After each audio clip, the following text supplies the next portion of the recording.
Hello everybody and welcome to another video from Duncan's Reviews, and this is one I kind of put off doing. It's part 2 to the SDRplay RSPduo, and yeah, it's been in and working now for a number of months.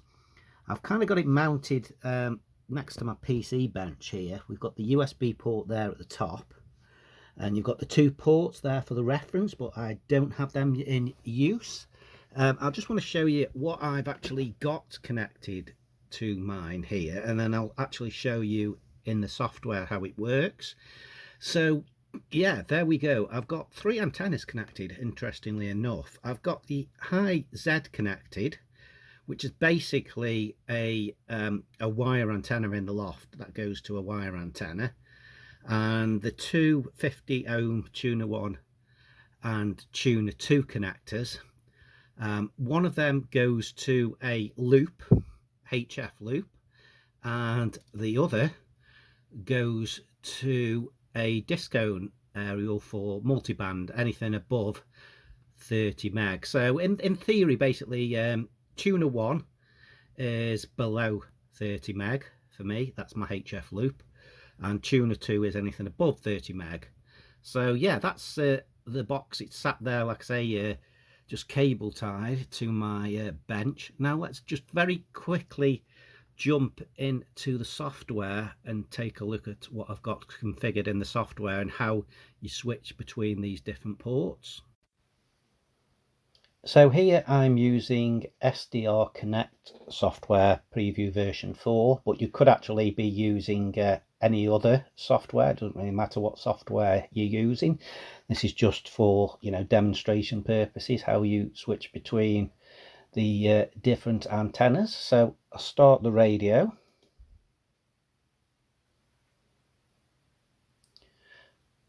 And there we go, we are started.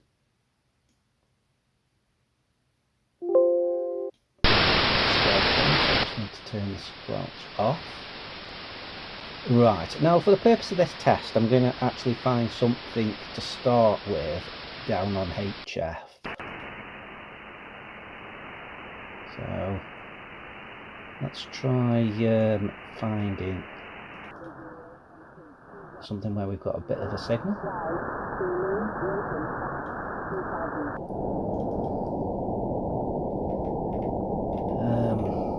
It's a bit tricky at this time of night to find something, but we'll go for it.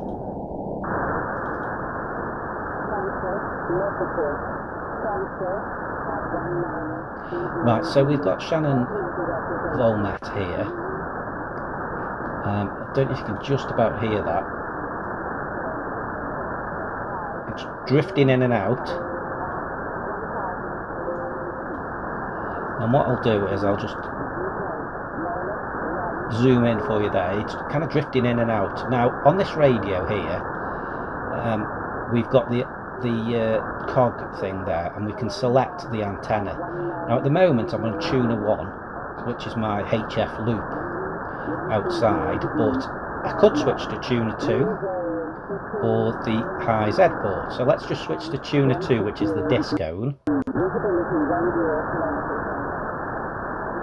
We've kind of got a bit of a signal, not very good. Switch to the high Z.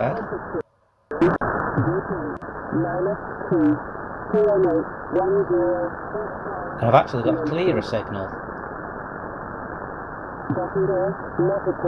on the high Z there. So it's actually coming in a bit clearer. It says overload, but it is coming in a lot clearer than if I actually switch to my HF loop. It's a lot less. Now it's quite interesting because when you go into the higher frequency range, so if we go to say 2 meters, and we will just, for the purpose of this, I'll just drop the volume there. So we're on the 2 meter band here.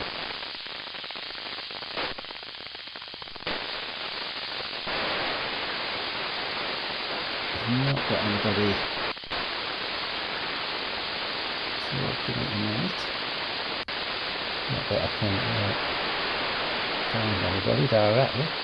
It's all quiet, but for the purpose of this test, I'll just drop the volume down and just show you what you get when you click the cog. Now, because we are not on HF or above sort of 30 meg range, I've only got tuner 1 and tuner 2 again as an option. I don't have the high Z port, and obviously the reason for that is because the high Z port is designed for a wire antenna, which would generally kind of only operate below that band, so this software is kind of picking it up that way, and only gives me that option if I go back to a HF, anything on HF, and go back there. I've obviously got the choice there of picking the high Z port.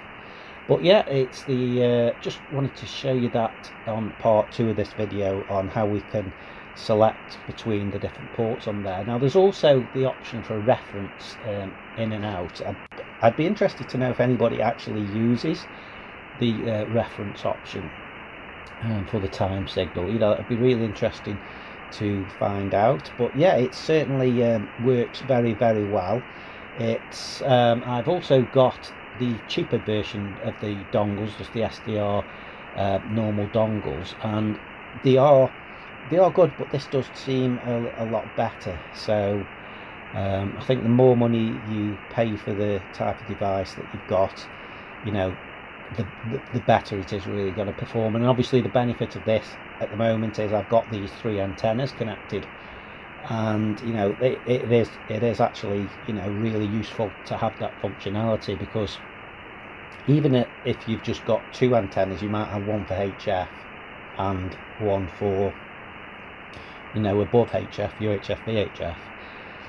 It's good to have that option, particularly for me who's got a wire antenna in the loft, and I've also got, like I say, this loop antenna as well, HF loop antenna. So I've got the 2 HF antennas I can pick from there. But quite interestingly, that certain bits of the band you will get a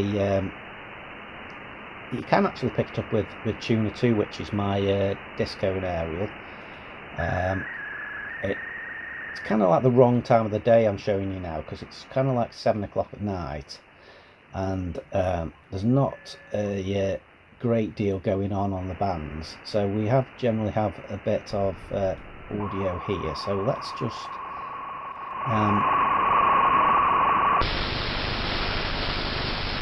find some if I can find any AM radio stations. I've got some saved. I don't know if they're going to be. There we go. So at the moment I'm on tuner 1, which is my loop. So let's switch to the disco. Again, still a strong signal on a disco, and even on that band. Now let's go to the high Z port. Still a very good signal. So yeah, maybe we should drop down to something else.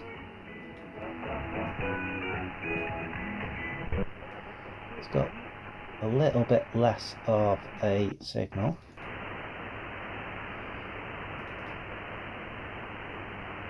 It's interesting to try and just go around the bands and try and catch something that's on at the particular moment that you want.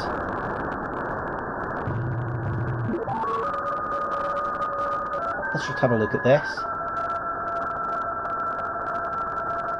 Got some Retty or something there.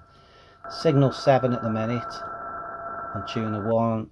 Switch to the disco, and it drops down to about signal 5, 6. Let's go to the high Z port. Up a bit now to a 6. Go back to tuner 1. We've kind of back up to 7. So it is a bit of a method of playing around. It's not always that one antenna is going to be better than the other. I always switch between all the antennas to see what different results you actually get. So thanks everybody for watching this video about the RSPduo, SDRplay RSPduo, and the antenna inputs. If you've got any questions about this, please let me know. Also, if you are using, like I say, the reference clock on here, let me know how you're using it and what functionality you're getting out of it. The if you didn't use it. I've spoken to quite a few people who've got one of these, and I've not found anyone yet who uses the reference. But obviously there are people out there using it, so I'll be interested to know, you know, how have you got it connected up, how is it performing with the reference connected, because like I say, I haven't got that connected. But it's definitely worth paying the extra money for the RSPduo from SDRplay. They have got some newer models coming out. I believe there's a network version which has got like an Ethernet port and you can remotely connect to it. That's the newer version from SDRplay. Whether I'll end up getting one of those, I don't know, but like I say, this box works well for me, and if you've got one yourself, you will probably agree with me. Compared to the standard basic dongle with just one antenna socket, this is a lot better having the 3 antennas. Thanks everyone for watching.